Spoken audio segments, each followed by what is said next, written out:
गजाननं भूतगणादिसेवितं कपित्थजम्बूफलसारभक्षितम् उमासुतं शोकविनाशकारणं नमामि विघ्नेश्वरपादपङ्कजम्। सदाशिवसमारम्भां शङ्कराचार्यमध्यमाम् अस्मदाचार्यपर्यन्तां वन्दे गुरुपरम्पराम्। अपारकरुणासिन्धुं ज्ञानदं शान्तरूपिणं श्रीचन्द्रशेखरगुरुं प्रणतोऽस्मि मुदान्वहं। देवे देहे च देशे च भक्त्यारोग्यसुखप्रदं बुधपामरसंसेव्यं तं श्रीजयेन्द्रं नमाम्यहम्। नमामः शङ्करान् वाक्यविजयेन्द्रसरस्वतीं श्रीगुरुं शिष्टमार्गानुनेतारं सन्मतिप्रदं श्रीसत्यचन्द्रशेखरेन्द्रसरस्वतीस्वामिने नमः। सर्वमङ्गलमाङ्गल्ये शिवे सर्वार्थसाधिके शरण्ये त्र्यम्बके देवी నారాయణి నమోస్తుతే। ఆత్మీయ మిత్రులందరికీ కూడా హృదయపూర్వక ధన్యవాదాలు. మిత్రులారా, మనం కాంచీ కామకోటి పీఠం, సర్వజ్ఞ పీఠం, మూలాంనాయ పీఠం శ్రీ శ్రీ శ్రీ చంద్రశేఖరేంద్ర సరస్వతి మహాస్వాముల వారి దివ్య చరిత్రను మనం అంచెలంచెలుగా తెలుసుకుంటూ ఉన్నాం. మరియు ఈ లోకంలో అనేకమైనటువంటి మహాత్ములు అవతరిస్తున్నారు, అవతరించారు, అవతరించబోతారు. దీని యొక్క నిర్దిష్టమైనటువంటి కార్యక్రమ ప్రణాళిక ఏమిటనగా ధర్మస్థాపన. మన దేశంలో అనేకమైనటువంటి పంథాలు ఉన్నాయి, అనగా ధర్మాన్ని బోధించే విధి విధానాలు. ఉదాహరణకు తీసుకుంటే ఆ యొక్క దత్తాత్రేయ సంప్రదాయం అని, నాథ సంప్రదాయం, మరియు హిమాలయాల్లో ఉన్నటువంటి అనేకమైన ఆ యొక్క ఋషులు, మహాత్ములందరిది కూడా ఒకే ధ్యేయం. అదేదనగా సర్వమానవాడికి కూడా దైవస్వరూపమైనటువంటి ఆనందాన్ని కలిగించడం. అందుకోసం ఈ దేశంలో నానా ప్రాంతములలో ఆయా కాలము తగినట్లుగా ఎందరో పుణ్యపురుషులు అవతరించి ఆయా ప్రాంతాల్లో ఉన్న వారందరికీ కూడా సబబైనటువంటి జ్ఞానమును మరియు ధర్మాన్ని మరియు జీవన విధానాన్ని వారికి అందించినటువంటి వారు కోకొల్లలుగా ఉన్నారు. కొందరు వాంగ్మయ విధానంగా జనులకు మంచి దారులు తీసుకొస్తే, మరికొందరు సేవారూపకంగా, మరికొందరు అవతార పురుషులై ఉండి కూడా సరళమైన జీవనం చేస్తూ వారి ద్వారా ఎందరో విద్యావంతులు మరియు యువకులు, పామరులు, నాస్తికులు, విభిన్నమైనటువంటి జనులు ఎవరైతే ఉన్నారో వారిలో ఉన్నటువంటి ఆ యొక్క హృదయ వైశాల్యాన్ని తీసుకొని వారినందరినీ కూడా చక్కగా సన్మార్గంలో తీసుకొస్తున్నారన్నమాట. భగవద్గీతలో వీరినందరినీ కూడా ఒకే పేరు పైన భగవానుడు సంబోధించాడు. వారినందరినీ యోగులు అన్నారు, మహాపురుషులు అన్నారు. మిగతా వారందరూ కూడా ఆయన ఏం చెప్పారంటే పండితులు అన్నారు. అంతే, పండితులు అందరూ ఒక వరుసలో ఉంటారంతే. వీరంతా జ్ఞానులు. ఎందరో మౌనంగా ఉండి తమ పరిసరాలను ప్రభావం చేస్తూ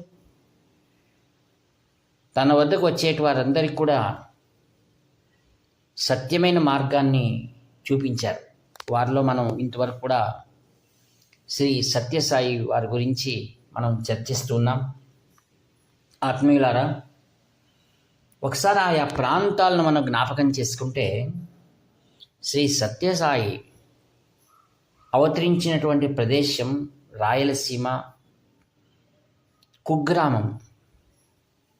అటువంటి కుగ్రామంలో ఆయన దాన్ని ఎంచుకున్నారు.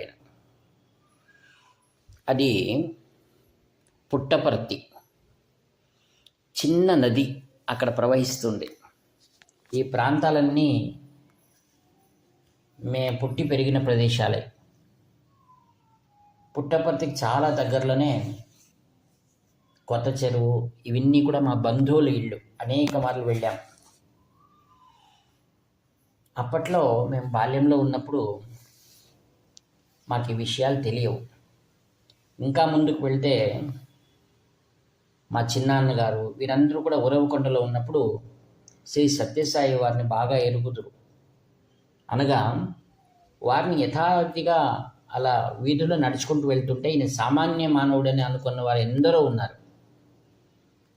అందుకే మహాత్ములు ఎలా ఉంటారంటే జనుల మధ్యలో ఉంటూ వాళ్ళను గుర్తించడం చాలా కష్టం. అందుకే బాగా చెప్పారు, పురుషులందు పుణ్యపురుషులు వేరయా విశ్వదాభిరామ వినరవేమ అని. ఆత్మీయులారా, ఈ రాళ్లసీమ అని అంటారు. కరువు కాటకాలకు నిలయమైనటువంటిది. చదువు అంతగా ఎక్కువగా లేదు, పేదతనం. అక్కడున్న ప్రజలందరూ కూడా జీవన భృతి కోసం కర్ణాటకలో ఉన్నటువంటి తుంగభద్ర డ్యామ్ ఏదైతే పంచవార్షిక ప్రణాళికల్లో ప్రారంభమైందో అక్కడికి దినకూలి కోసం ఎందరో కూడా వలస వెళ్ళినటువంటివి చాలా ఉన్నాయి. మేము ఆ ప్రాంతం నుంచి వచ్చాను కాబట్టి అక్కడ సమస్యలన్నీ కూడా బాగా నేను ఎరుగుదును. మహాత్ములు అనేవారు ఒక దివ్యమైన కళను వారి తపస్సు ద్వారా నేనున్నాను అనేటువంటి భరోసాను కల్పిస్తారు. అక్కడ ఉన్నవారు తెలుసుకునేటప్పుడు ఏ యొక్క ఉద్దేశం పైన వారు అవతరించారనేటువంటిది పసిగట్టడం సామాన్య జనులకు దుర్లభం.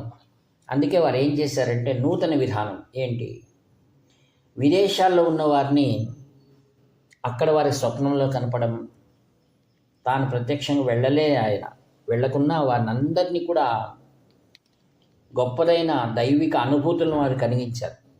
వారందరూ మారుమూల గ్రామం ఉన్నటువంటి ప్రదేశాలకు వారు వెతుక్కుంటూ వచ్చారు.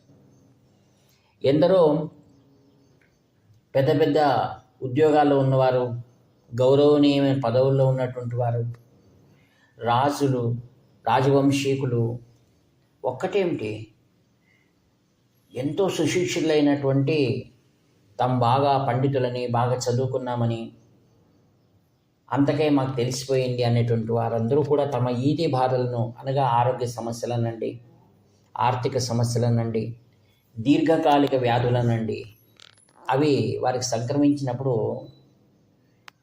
ఎన్ని చోట్ల వారు పరిశ్రమ చేసి వాటి కోసం ప్రయత్నించినా వాటి నుండి గుణముఖం పొందలేదు. వారందరూ ఆయన సంకల్పం ద్వారా తన వైపుకే లాగి వారినందరికీ కూడా ఉచితంగా వారిని అనుగ్రహించారు ఆ మారుమూల పల్లెలలో. ఇప్పటికీ మనం ఈ యొక్క సోషల్ మీడియాలో నాటి కాలంలో మహాపురుషుడైన శ్రీ సత్యసాయి వారి దగ్గర ఉన్నటువంటి పరిస్థితులను చెప్పేవారు.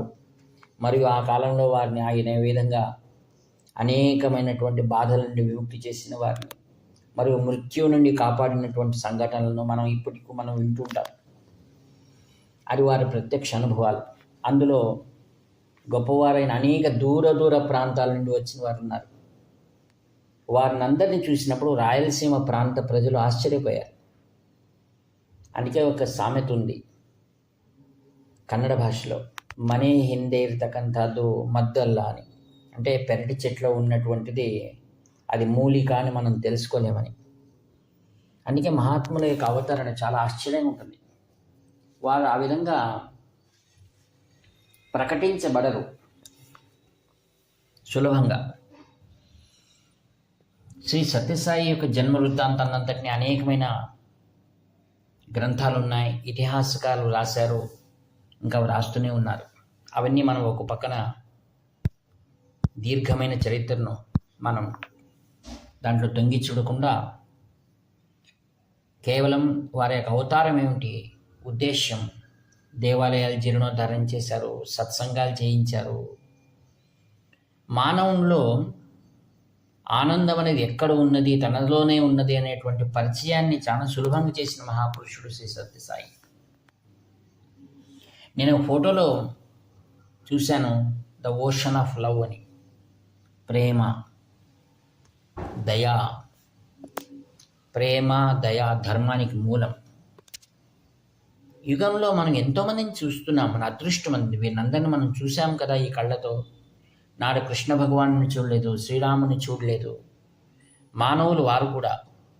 అయితే మనం ఈ యుగంలో వీరినందరినీ చూసేటువంటి సౌభాగ్యం మనకు భగవంతుడు అనుగ్రహించాడంటే ఇది మనందరి అదృష్టంగా భావించాలి. శ్రీ సత్యనారాయణ స్వామి వ్రతం వారి తల్లిగారు చేసినందువల్ల జన్మించినటువంటి మహాపురుషుడు శ్రీ సత్యసాయి. ఆత్మీయులారా, వారి వద్ద ఉన్నటువంటి ఎందరో ప్రియ శిష్యులు, వారి సేవలో తరించిన వారెందరో కూడా కాంచి కామకోటి పీఠంలో శ్రీవారికి సేవలు చేస్తున్న వారిని మనం ఇప్పుడు చూస్తూనే ఉన్నాం. అందులో శ్రీ విఎస్ఆర్ మూర్తి గారని, అంతకు పూర్వం నాకు బాగా పరిచయం ఉన్నవారు శ్రీ పంచాతికేశన్ అని. ఆయన ద్వారానే నాకు వీరి గురించి అధికంగా తెలిసింది. శ్రీ సత్యసాయిని ప్రత్యక్షంగా చూసినటువంటి అవకాశం ఉన్న హృదయంలో ఉన్నటువంటి విషయాలను తెలుసుకోవడం అనేదే దానికి సందేశకారులు ఉండాలి. వారు అనుభవించిన వారిని అందరినీ వారినే ప్రచారకులు అని అంటారు. ఎవరు దైవిక అంశాన్ని వారు అనుభవించి ఇతరులకు నేర్పుగా పంచగల వారినే ప్రవచనకారులు, ప్రచారకులు అని అంటాం, ధర్మ ప్రచారకులని. అందుకే స్వయం తీరణ పరాం తీరణయేత్ అన్నాడు. తనకి ఈత రానిది ఇతరులకేమి ఈత నేర్పగలరు. తనకే క్రమశిక్షణ తెలియని వాడికి ఇతరులకేం క్రమశిక్షణ నేర్పగలడు. గురువుల దగ్గర తాను ఎలా ఉండాలో తనకు తెలియని వాడు గురువుల గురించి గొప్ప మాటలు చెప్పడం వల్ల ప్రయోజనమేమి? ఆ విషయాల గురించి మరి ఎప్పుడైనా చర్చిస్తాను. కొందరు ప్రత్యక్షమైన మనుషులు నేను చూశాను, అధికమైన ప్రాచుర్యంలో ఉన్నవారు. వారు గురువుల దగ్గర ఎటువంటి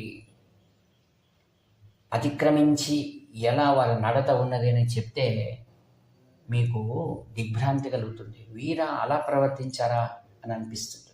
అందుకే వేదాంతంలో ఒక మాట ఉంది, ప్రాతిభాసిక సత్యం, వ్యావహారిక సత్యం, త్రికాల ఆభారిత సత్యం అని. మనం మెరిసేదంతా మేలిమి కాదు. దాంట్లో కంసలి వాడికి మాత్రం తెలుస్తుందంట దాంట్లో బంగారు ఎంత అంశం ఉందని. అందుకే తరచి జనుల మధ్యలో వెళ్ళినప్పుడు మనకు వారి యొక్క నిజ స్వరూపాలు మనకు బయటపడతాయి. దిగ్భ్రాంతి కలుగుతుంది. వీరా ఇంత ధర్మబోధనలు చేస్తున్నారు, వీరా ప్రవచనాలు చేస్తున్నారు, వీరికా ఇన్ని బిరుదులు అని మనకు అనిపించక మానదు. ప్రత్యక్ష అనుభవాలు వారి గురించి నేను సమయం వచ్చినప్పుడు చెప్తాను, తప్పకుండా చెప్తాను. నా స్వభావం ఏమిటంటే నాకు ఏదైనా అనిపించింది మాత్రం, నేను చూసినది, ఆ దైవ విషయం కానివ్వండి, వ్యక్తిగత విషయం కానివ్వండి, నేను చాలా ఓపెన్ హార్ట్. నా గురించి అంటారు, ఉన్నది ఉన్నట్లు మాట్లాడతారు మీరు. ఎందుకంటే ఇదేం జీవితం శాశ్వతమైంది కాదు. మనం నిజం ప్రకటించాలి. ఎవడైతే సత్యం తెలిసినా ప్రకటించడో వాడు దైవద్రోహి, గురుద్రోహి. అందుకే విదురుడు, భీష్మ పితామహుడు, ద్రోణాచార్యులు అన్నీ తెలిసి కూడా ఆ యొక్క ద్రౌపదికి వస్త్రము విసర్జన చేస్తున్నప్పుడు ఆమెను ఎవ్వరు ఆపలేకపోయారు. అందువలననే తీక్ష్ణమైన బాణములతో వారందరూ కూడా పవిత్రమైన కురుక్షేత్రంలో మరణించారు. అందుకే పవిత్రమైన క్షేత్రం ఉండొచ్చు, పవిత్రమైన గోశాల ఉండొచ్చు, పవిత్రమైన గురువుల నామస్మరణాల గురించి ప్రవచనాలు చేయవచ్చు. అయితే నడత చాలా ముఖ్యమైనది, క్రమశిక్షణ చాలా ముఖ్యమైనది. ఆత్మీయులారా, అట్టి మహాపురుషులే ఎవరు? శ్రీ సత్యసాయి. అందుకే శ్రీ సత్యసాయి గురించి ఎందుకు మనం మాట్లాడుకుందామంటే వారు కాంచి కామకోటి పీఠానికి చాలా కావలసిన వారు. శ్రీ జయేంద్ర సరస్వాముల వారు ఆ శ్రేష్టమైన క్షేత్రానికి వెళ్ళారు.